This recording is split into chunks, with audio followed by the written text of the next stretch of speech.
There's a number living in your head right now. The salary you think will finally mean you made it. Maybe it's 100 grand. Maybe it's 250.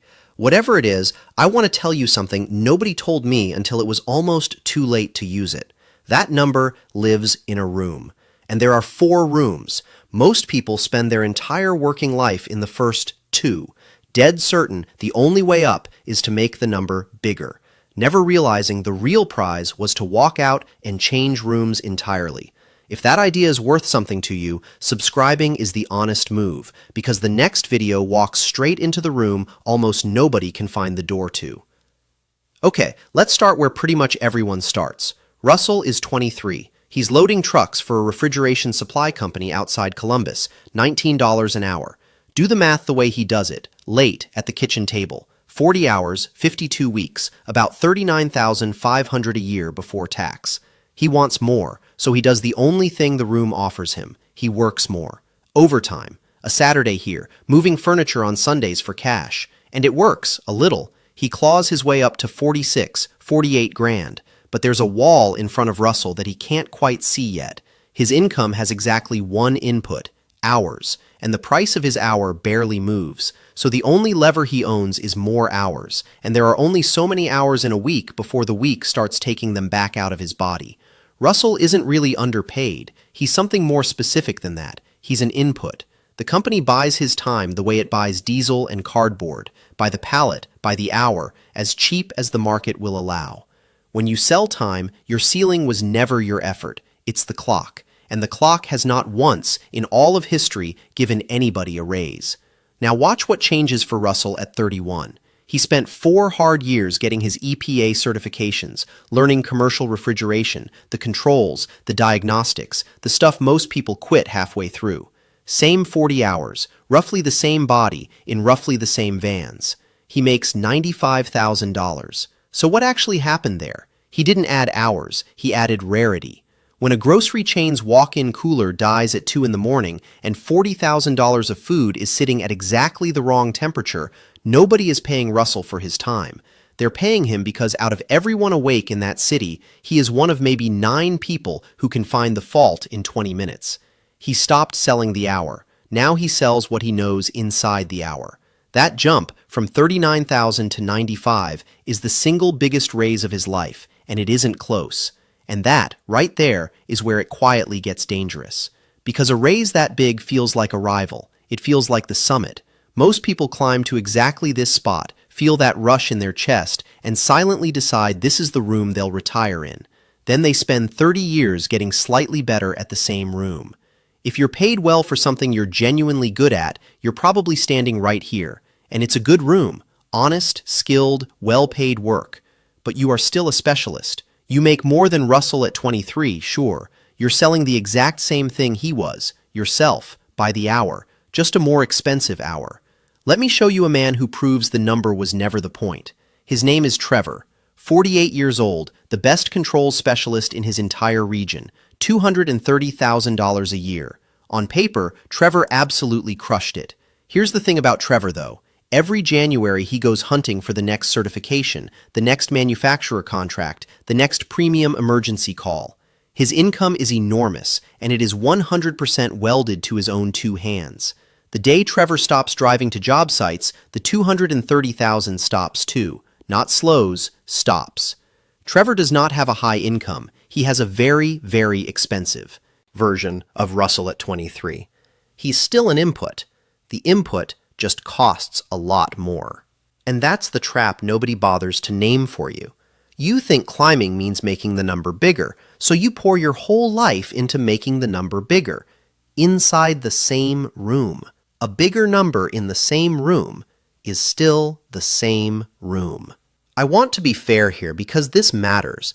Being a great specialist is not a failure. It buys houses, it raises kids. It's an honest life built on real skill, and I'd never sneer at it. I'm not telling you the room is bad. I'm telling you it has a door on the far wall, and nobody mentions it.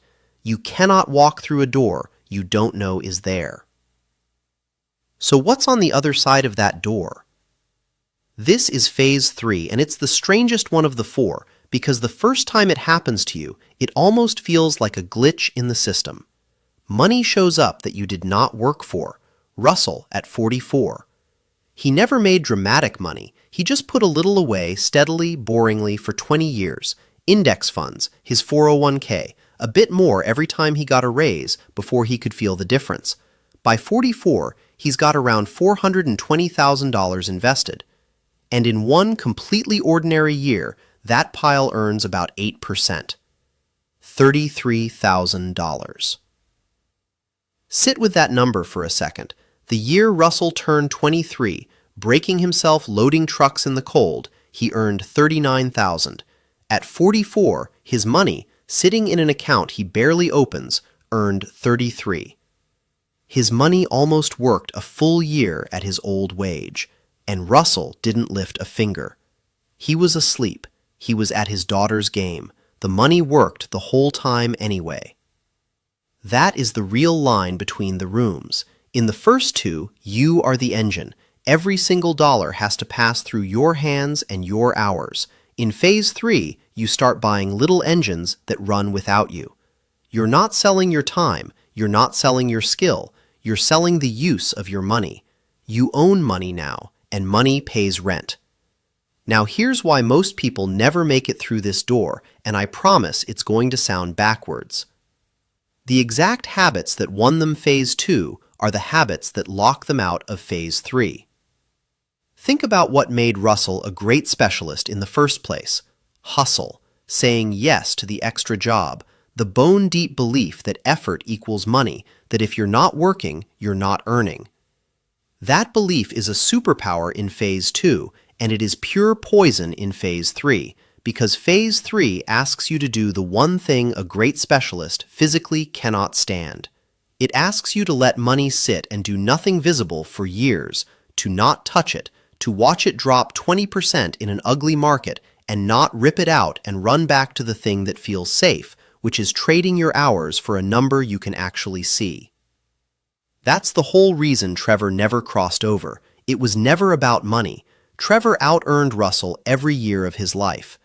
Trevor just couldn't sit still. Sitting still felt like losing, so every dollar he made, he shoved straight back into becoming a busier, rarer, more expensive input. He kept buying a faster version of the room he was already standing in, instead of buying the key to the next one. In phase 1 and phase 2, working harder is the entire answer. In phase 3, working harder is the thing standing between you and the door. Which brings us to the last room, the one almost nobody can describe to you because almost nobody you personally know actually lives in it. Phase 4. Here you don't sell your time, you don't sell your skill, and you don't even sell your money. You sell ownership of a system that other people's time runs through. Her name is Renata. She started exactly where Russell did, a tech in a van, freezing in some loading dock at dawn. But somewhere around 40, she did something Russell didn't think to do. She stopped trying to be the best tech, and she started building the company the techs work for. Today, she owns a commercial refrigeration outfit. 14 technicians. Every one of them bills the customer more per hour than they cost her to employ. That gap, 14 times over, all day long, whether Renata is on site or not, that is her income. Renata can fly to Portugal for a month, and the vans still roll out at 6. The invoices still go out on the 1st. The gap still lands in her account. She isn't selling her hours because the business runs on other people's hours. She's selling the thing all those hours flow through. In phase 1, you are an input. In phase 4, you own the machine the inputs plug into. You became the machine.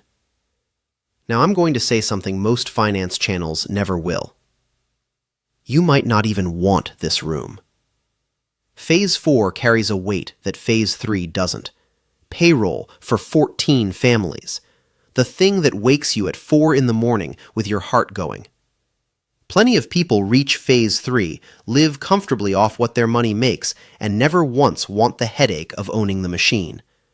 That isn't failure. That's a clear-eyed, grown-up choice. But that's my entire point. It should be a choice. And for most people, it never gets to be one because they never even learn the fourth room exists. So why didn't anyone explain this to you before you walked into it blind? It is not a conspiracy. I really need you to hear that part. Nobody's in a back room somewhere hiding the map from you. The truth is simpler and honestly a little sadder than that. The people who raised you, taught you, worked the line next to you, most of them are standing in the very same room you are, and you cannot draw a map of a room you have never once stood inside. Your dad, who sold his time for 40 straight years, taught you to sell your time well. Your favorite teacher, a brilliant Phase 2 specialist, taught you to be a brilliant specialist. They handed you the best map they owned. It just happened to end at the edge of their own room. And the scale of this goes way past any one family. In the United States, most households pull the overwhelming share of their income from wages, from selling time and skill. Meanwhile, year after year, the largest share of new wealth flows to the people who own the capital and the systems.